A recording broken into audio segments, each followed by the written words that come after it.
రకమైన అబద్ధాలు చెప్పి అధికారంలోకి వచ్చారు తెలుగుదేశం పార్టీ వాళ్ళు.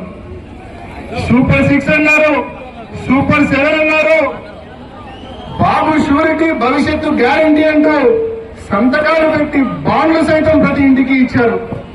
మరి ఎన్నికలు అయిపోయినాక ఒక్కటంటే ఒక్క హామీ కూడా నిలబెట్టుకోలేని పరిస్థితి మనం చూస్తా ఉన్నాం. ఇవాళ ఆడబిడ్డ నిధి పేరుతో ప్రతి 18,000 దాటిన ప్రతి అక్క చెల్లెమ్మకు సంవత్సరానికి 18,000 రూపాయలు ఇస్తామన్నారు. 2 సంవత్సరాలైంది, 36,000 రూపాయలు ఇవ్వాలా? కనీసం ఒక్క రూపాయి అయినా ఏ అక్కకైనా ఏ చెల్లెమ్మకైనా ఇచ్చారా అని చెప్పి ఈ ప్రభుత్వాన్ని నేను ప్రశ్నిస్తా ఉన్నా.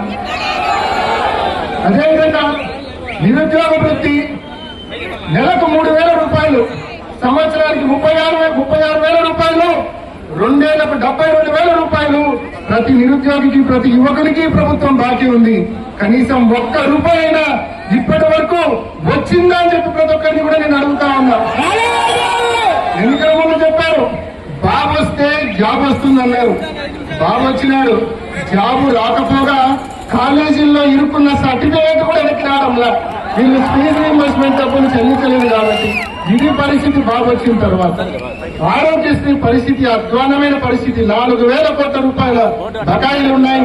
ఆసుపత్రులకు బిల్లులు కట్టరు, పేదలకు ఆరోగ్యశ్రీ కింద వైద్యం అందే పరిస్థితి కనిపిస్తుంది.